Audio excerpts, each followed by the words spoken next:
विंध्यापुर नामक एक सुंदर गांव था। उस गांव में तापमान हमेशा ज्यादा होता था, इसीलिए उस गांव में किसान सारे खेतों में मिर्ची उगाते थे। उसी गांव में सुरेश और राधिका नामक पति पत्नी रहते थे। सुरेश उस गांव में कपास और मिर्ची के ही नहीं बल्कि खजूर भी खेतों में उगाता था, और ये वो उसके पिता से सीखा था। वो बहुत लालची था, हमेशा ज्यादा पैसा कमाने की लालच में रहता था, लेकिन उसकी बीवी हमेशा दूसरों की मदद करने में लगी पड़ी थी। जैसे उसके पिता ने सिखाया था, सुरेश खजूर के पेड़ों में हर 6 महीने में एक बार कीटनाशकों का इस्तेमाल करता था। उनकी अच्छा देखभाल करते हुए आए हुए खजूरों को बेचकर उन पैसों से वो खुश रहता था। ऐसे बहुत साल बीत जाते हैं। ऐसे ही एक साल उसे हमेशा से ज्यादा खजूर उसके खेत से मिलते हैं। वो देख वो बहुत खुश होता है, और कुछ दिन बाद वो उन खजूर को उसके गांव में बेचने लगता है। खजूर खजूर, मीठे और ताजे खजूर, आइए बाबू आइए, 1 किलो सिर्फ 200 रुपयों में, आइए बाबू आइए। उसके ऐसे जोर जोर से चिल्लाने के बावजूद और कम दाम में खजूर बेचने के बावजूद कोई भी उसके पास नहीं आता है। ये देख वो बहुत निराश होता है और अपने आप में सोचता है, बहुत मेहनत करके मैं इन खजूरों को बेच रहा हूँ। इस साल तो पिछले साल से भी ज्यादा आया है, फिर भी कोई भी मुझसे नहीं खरीद रहा है। मैंने तो दाम भी कम कर दिया है, फिर भी कोई नहीं आ रहा है। न जाने क्यों इस सोच में पड़ जाता है। अरे हाँ, मैं अपने खजूर को सिर्फ गांव में बेच रहा हूँ, इसीलिए मुझे बहुत कम पैसे मिल रहे हैं। पर अगर मैं इन खजूरों को निर्यात करूँगा तो मुझे और पैसे मिलेंगे। और इतना ही नहीं, इस साल तो खजूर मुझे बहुत मिले हैं, तो मेरा और भी लाभ हो पाएगा।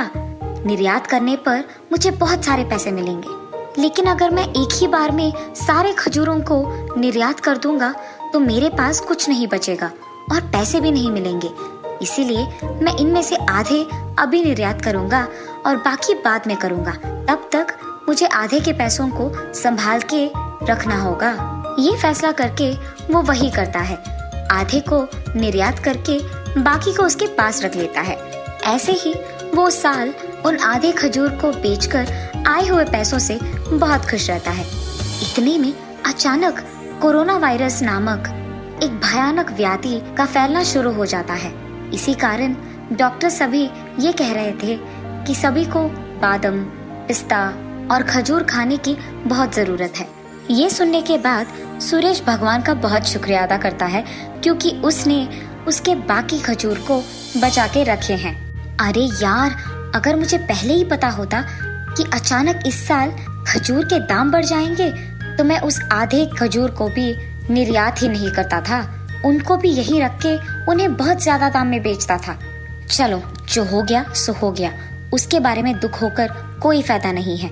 अब मेरे पास जो खजूर बचे हैं उन्हें मैं बहुत अच्छे दाम में बेचूंगा। हाँ, ये फैसला करके उसकी सोच के मुताबिक ही बाकी खजूर को वो गांव में ले जाकर बेचने लगता है। खजूर खजूर, ताजे खजूर, मीठे खजूर, आइए बाबू आइए, 1 किलो का सिर्फ 500 रुपए, आइए बाबू आइए, जल्दी आइए।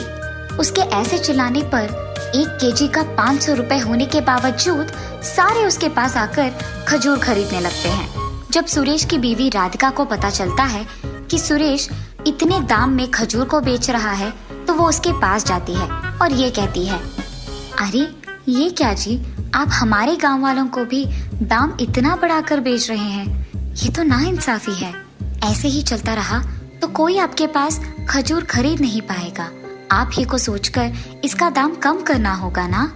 राधिका, मुझे किसी की परवाह नहीं है, मुझे सिर्फ पैसे कमाने हैं, पैसे, इसीलिए मैं इसे ज्यादा दाम पे बेच रहा हूँ। ये कह के सुरेश वहाँ से चले जाता है और फिर ऐसे सोचने लगता है, वैसे भी सभी मेरे पास 500 के किलो खरीद रहे हैं, तो क्यों ना मैं दाम बढ़ा दूं, सभी तो आके खरीदेंगे ही ना। ये फैसला करके वो अगले दिन से खजूर को 1 किलो 1000 रुपए में बेचने लगता है।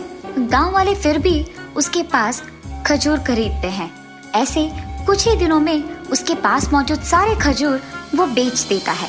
आए हुए पैसों से वो बहुत खुश होता है और अगले साल के खेती करने के लिए भी उसके पेड़ों का बहुत अच्छा देखभाल करता है। ऐसे बहुत दिन बीत जाते हैं, लेकिन अगले साल उसके खेत में खजूर को ना उगते देख वो चौंक जाता है। अरे ये क्या, इस साल तो खजूर आए ही नहीं। क्या मैंने कुछ गलती किया है? शायद मैंने ही अपने पेड़ों का ठीक देखभाल नहीं किया होगा। इस बार मैं ठीक से कीटनाशकों का इस्तेमाल करूंगा और अगले साल मुझे खजूर मिलेंगे। ये फैसला करके वो उसकी सोच के मुताबिक ही उसके पेड़ों का बहुत अच्छा ख्याल रखता है। लेकिन अगले साल भी उसके खेत में खजूर नहीं उगते हैं और ये देख वो बहुत निराश होता है। हाय भगवान, इस साल भी खजूर नहीं आए। मेरे पास तो खजूर के पेड़ खरीदने के भी पैसे नहीं हैं। मेरे सारे पैसे खर्च हो गए हैं। अब मैं क्या करूँगा? उस दिन से वो इतना निराश हो जाता है कि उसे पता ही नहीं चलता है कि वो क्या करे। इसी दुख में वो उसके घर पे ही रहता है और इसी बात के बारे में सोच सोच कर वो बीमार हो जाता है। उसके पति को अस्पताल में जांच करवाने के लिए भी पैसे ना होने के कारण उसकी बीवी राधिका बहुत दुखी होती है।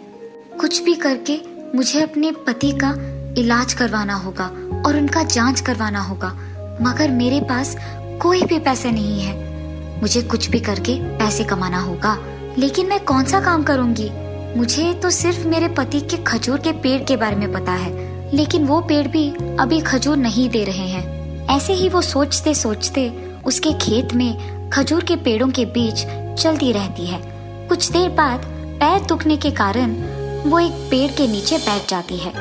मुझे याद है कि ससुर जी ने किसी से कहा है कि खजूर के पेड़ सिर्फ 50 या 60 साल के लिए खजूर देते हैं। शायद इन पेड़ों के उन साल हो गए होंगे, इसीलिए कुछ भी करने के कारण वो खजूर नहीं दे पा रहे हैं। लेकिन अब नए पेड़ खरीदने के पैसे भी मेरे पास नहीं हैं और दूसरी तरफ मेरे पति का बीमारी बढ़ रही है। मैं क्या करूं? हे भगवान, कोई तो रास्ता दिखा दो। जिस पेड़ के नीचे वो बैठी थी, उसी पेड़ के ऊपर मधुमक्खियों का एक झुंड था। उसमें से एक मधुमक्खी जादुई थी। वो राधिका की बातें सुनकर बहुत दुखी होती है और वो अपने आप में सोचती है, मैं और मेरा झुंड कई सालों से इन्हीं के खेत के खजूर के पेड़ पे खाते हुए बहुत खुश थे और वो सब इसके पति के कारण ही था। अब जब इसका पति बीमार हो गया है, हमें उसकी मदद करनी होगी। ये फैसला करके वो मधुमक्खी राधिका के पास जाकर उसे पुकारती है, राधिका, राधिका। हाँ, कौन बुला रहा है मुझे? राधिका, मैंने तुम्हें बुलाया। राधिका को फिर भी वो मधुमक्खी ना दिखने के कारण वो जादुई मधुमक्खी एक औरत के रूप में बदलकर उसके सामने प्रकट होती है। कौन हो तुम? मेरे सामने ऐसे अचानक कैसे प्रकट हुई? मैं एक जादुई मधुमक्खी हूँ। तुम्हारे पति के कारण मैं और मेरा झुंड कई सालों से तुम्हारे इन मीठे खजूर के पेड़ों पे जी रहे हैं और वो भी आराम से, और इसीलिए हमने फैसला किया कि आज हम आपकी मदद करेंगे। ये कहकर वो मधुमक्खी राधिका को एक पेड़ देती है, खजूर का पेड़। मुझे पता है कि तुम्हारे पति बीमार पड़े हैं और तुम्हारे पास खजूर के पेड़ खरीदने के भी पैसे नहीं हैं, इसलिए मैंने ये तुम्हारे लिए किया है। ये कह के वो औरत राधिका की आंखों के सामने एक जादुई मधुमक्खी का रूप लेकर वहां से गायब हो जाती है। उस मधुमक्खी के गायब हो जाने के तुरंत बाद राधिका उसके दिए हुए पेड़ को उनके खेत में लगाती है और उस पेड़ को पानी देकर वहां से खुशी खुशी चले जाती है। अगले दिन जब वो उस पेड़ को पानी देने के लिए खेत जाती है तो वहां एक बड़े पेड़ को देख वो चौंक जाती है, और इतना ही नहीं, उस पेड़ के सोने के खजूर भी उगते हैं। ये देख वो आश्चर्यचकित हो जाती है। अरे ये क्या, इस पेड़ को लगाने के एक ही दिन में ये इतना बड़ा हो गया और इसके खजूर भी आ गए, और ये लग रहे हैं कि सोने के खजूर है।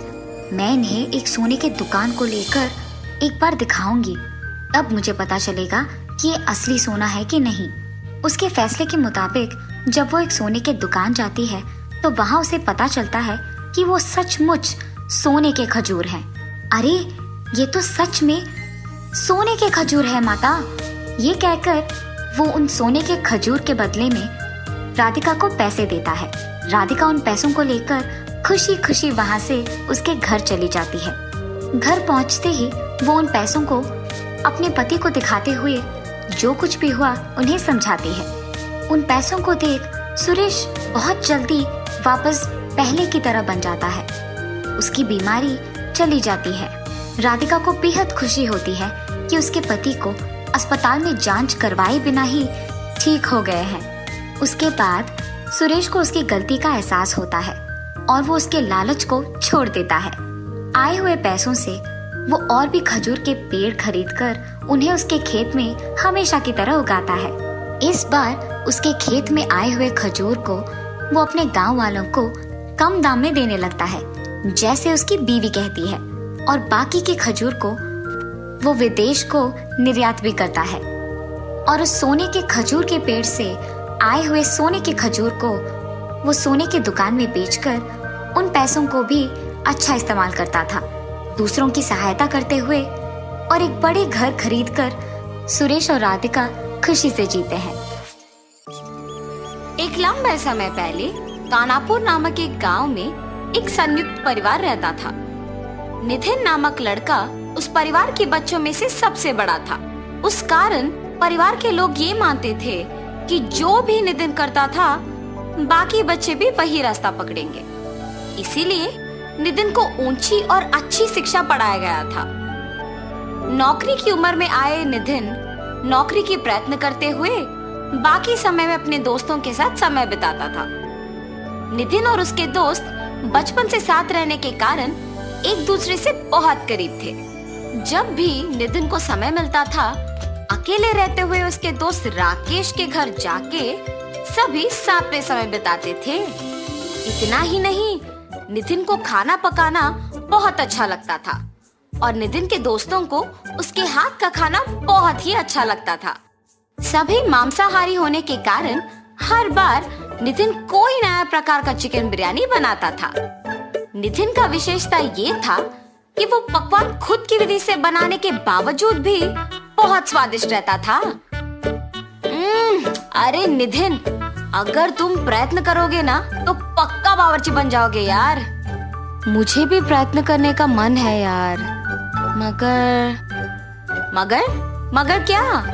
मेरे पिताजी बिल्कुल नहीं मानेंगे यार। अब प्रयत्न करके क्या फायदा? एक बार बात करिएगा तो ही पता चलेगा ना। मौका ही नहीं है यार, रहने दे। ये कह के वहां से वापस घर चला जाता है। जब रविवार के एक दिन नितिन का पूरा परिवार साथ में समय बिता रहे थे, एक तरफ घर की औरतें सारे रसोई घर में खाना बनाने के लिए तैयारी करते हुए सब्जियां काट रहे थे। तब नितिन वहां जाता है। माँ, चाची, मौसी, क्या बना रहे हो आज? चिकन बिरयानी बना रहे हैं बेटा। 18 लोगों के लिए बनाना है तो समय लगेगा। तुम जाओ, खाना लगा के बुलाएंगे, ठीक है? आज मैं चिकन बिरयानी बनाऊंगा। हटिए सब। क्या तुम बनाओगे? हाँ, 5 प्रकार के चिकन बिरयानी, ठीक 18 लोगों के लिए काफी। ऐसे चिकन को मसाला लगाता है। दूसरी तरफ कढ़ाई लेके उसमें चावल पकाता है। एक मटके में चिकन करी पकाते हुए दूसरी तरफ प्याज, लहसुन और मिर्ची तैयार रखता है। नितिन के खाना पकाने का तरीका देख के वहाँ मौजूद उसकी माँ, चाची और मौसी चौंक जाते हैं। बताए हुए समय में 5 प्रकार के बिरयानी तैयार करके सबको खाना के लिए बुलाता है। खाने का सुगंध घर में मौजूद सभी को आकर्षित करता है। खाने के लिए आए नितिन के पिताजी और बाकी सदस्य यकीन नहीं कर पाते हैं कि नितिन ने ही खुद इतने प्रकार के व्यंजन बनाया। अरे नितिन, क्या तुमने ये सब किया है? जी पिताजी, मटका चिकन बिरयानी, चिकन दम बिरयानी, तले हुए चिकन का बिरयानी, नारियल के दूध का चिकन बिरयानी और चिकन खीमा बिरयानी मैंने ही बनाया है। सूखने से पहले ही खाएंगे। आइए पिताजी। ऐसे सभी मिलके खाना शुरू करते हैं। खाना शुरू किए हुए लोग खत्म होने तक एक भी बात किए बिना खाते ही रहते हैं। खाना खत्म होते वक्त नितिन के दोनों दोस्त राकेश और उज्जवल उसके घर पहुंचते हैं। आते ही आहा, लगता है आज नितिन ने ही खाना पकाया है। तुम्हें कैसे पता है बेटा? विधि के सारे प्रयोग राकेश के ही घर पे तो करता है ना अंकल। उसके हाथों में जादू है अंकल, जो भी पकाता है बस स्वादिष्ट रहता है, मुख्य रूप से चिकन बिरयानी। नितिन के हाथ का खाना स्वाद करके और उसके दोस्तों से उसकी प्रशंसा सुन के उसके पिताजी उसकी प्रतिभा पहचान के सोच में पड़ जाते हैं। परिवार के सारे सदस्य नितिन की पाक कला के प्रशंसक बन जाना उन्हें बहुत खुश कर देता है और नितिन को बुला के बात करने का फैसला करते हैं। बेटा नितिन, इधर आओ। तुम्हारे बनाए हुए सारे बिरयानी बहुत ही स्वादिष्ट है। खुद की विधि से बना के भी इतना अच्छा बना पाए हो। मुझे तो पता ही नहीं था कि तुम इतना अच्छा खाना पका सकते हो।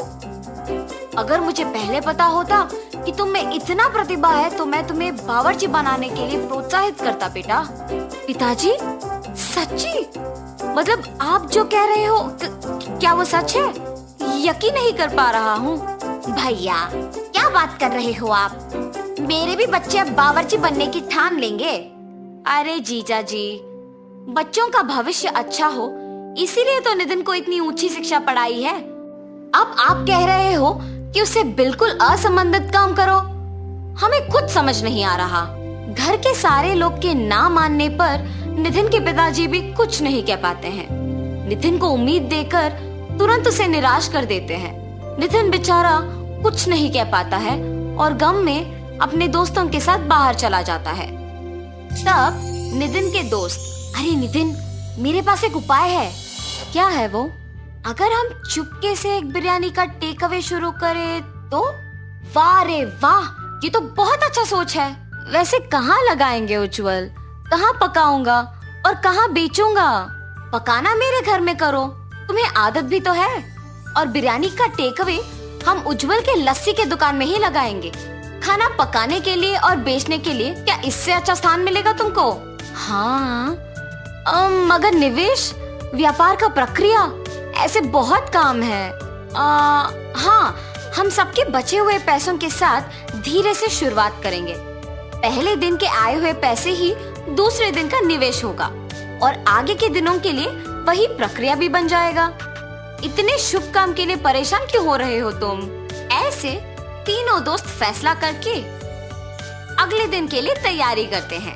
राकेश और उज्जवल किराना चीजें लेकर आते हैं। नितिन राकेश के घर पे बैठकर नए व्यापार के लिए विधि और प्रक्रिया का तैयारी करता है। राकेश और उज्जवल मिलके लस्सी सेंटर में बिरयानी का टेक अवे बोर्ड लगाते हैं। अगले दिन सुबह नितिन राकेश के घर के लिए निकलता है। वहाँ मौजूद चाकू और बाकी सामग्री तैयार रखता है। नितिन उसका प्रतिभा दिखाते हुए सिर्फ उसके काम पे दृष्टि लगाते हुए स्वाद कम ना करके चिकन को मसाला लगाता है। चिकन दम बिरयानी के लिए मसाला लगाए हुए चिकन को थोड़ा सा तेल में फ्राई करके दही को ऊपर से डाल के रखता है। ऐसे ध्यान से सारे व्यंजनों को बनाता है। राकेश और उज्जवल को बुला के बिरयानी उनके साथ दुकान को भिजाता है। लस्सी पीने के लिए आए हुए लोग वहाँ बिरयानी का सुगंध अच्छा लग के बिरयानी खरीदना शुरू करते हैं। पहले ही दिन सारा बिरयानी बिक जाने पर नितिन को अपने आप पे भरोसा आता है और दूसरे दिन के लिए तैयारी करता है। ऐसे कुछ ही दिनों में उज्जवल लस्सी सेंटर में बिक रहे बिरयानी बहुत प्रसिद्ध होता है। ऐसे ही नितिन के पिताजी तक ये बात पहुंचती है। गांव वालों का उस बिरयानी के बारे में बात करना और प्रशंसा करना सुन के उन्हें शक आता है। उज्जवल को मिलके सच जान लेते हैं। बेटा को प्रोत्साहन करना उन्हें सही और जरूरी लगता है और इसीलिए नितिन को बुला के बात करते हैं। बड़े पैमाने पे पारिवारिक सामंजस्य नितिन के लिए चिकन बिरयानी टेक अवे का दुकान खुलवाते हैं। नितिन भी उसके पिताजी का भरोसा को बनाए रखता है और दिन ब दिन प्रसिद्ध होते ही रहता है। इतना ही नहीं, नितिन के परिवार के बाकी सदस्य उनके बच्चों के मामले में चिंता छोड़ के उन्हें खुद उनके भविष्य का निश्चय करने छोड़ देते हैं। बच्चों, आप भविष्य में जिस दिशा की ओर जाना चाहते हैं उसके लिए मेहनत करके अपना प्रतिभा दिखा के सफल होना जरूरी है। ठीक है, ऐसे बच्चे खुशी से कहते हैं। एक लंबे समय पहले एक गांव में जगन और सरस्वती नामक पति पत्नी रहते थे। उनका ऋत्विक नामक एक होशियार बच्चा भी था। उनके खुद का एक होटल भी था। वहाँ हर रोज स्वादिष्ट और अच्छा सुगंध आने वाला बज्जी बना के बेचते थे। ऋत्विक भी पढ़ते हुए उसके माँ बाप का मदद करता था। हमेशा की तरह जगन बज्जी बना के बेचने लगता है। आलू बज्जी, मिर्ची बज्जी, ऑनियन बज्जी, आइए बाबू आइए। ऐसे जोर जोर से चिल्लाने पर उस रास्ते में जाते हुए लोग सारे उस सुगंध की वजह से बज्जियां खरीद के जाते थे। ऋत्विक होटल में अपने माँ बाप की सहायता करने के बाद अपनी माँ को बता के कुछ बज्जियां अपने दोस्तों को खिलाने अपने साथ लेके खेलने चला जाता था। ऐसे उस दिन ऋत्विक हर रोज की तरह उसका काम खत्म करके होटल में से कुछ बज्जियां लेके अपनी माँ को बोल के निकल पड़ा। बज्जियां लेके जाने पर भी माँ इसीलिए कुछ नहीं कह रही है क्योंकि मैं उनकी मदद कर रहा हूँ। मैं भी सिर्फ इसीलिए उनकी मदद कर रहा हूँ। मेरे दोस्तों के लिए काम करना ही पड़ेगा। ऐसे सोच के बज्जियों को लेके अपने दोस्तों के पास जाता है। मैंने ये बज्जियां आप सबके लिए लाया है, लेके खाओ। ऋत्विक, हमें ये बज्जियां नहीं चाहिए। क्यों? बज्जियां क्यों नहीं चाहिए? तुम हर रोज बज्जियां के सिवा कुछ नहीं लाते हो। रोज रोज ये खा के अब हम पक गए। हाँ यार, अब से तुम बज्जियां लाना बंद करो और हमारे साथ खेलने भी मत आओ। ऐसे मत कहो, मैं तुम लोगों के लिए कुछ भी करूंगा। अच्छा, तो फिर तुम्हें हम सब के लिए आइसक्रीम खरीद के लाना होगा। मंजूर है? तुम लोगों को आइसक्रीम खरीदने के लिए मुझे बहुत पैसों की जरूरत है। मेरे पापा भी मुझे उतने पैसे नहीं देंगे। कुछ और पूछो, मैं करूंगा। तुम इसीलिए सोच रहे हो क्योंकि तुम्हें अपने पापा से पैसे पूछना पड़ेगा ना? हाँ, उनसे बिना पूछे पैसे लेने का मेरे पास एक उपाय है। अगर तुम पक्का करोगे तो ही बोलूंगा। तुम लोगों के लिए मैं कुछ भी करूंगा। क्या है वो उपाय? तुम्हारे होटल में खाने बहुत लोग आते हैं।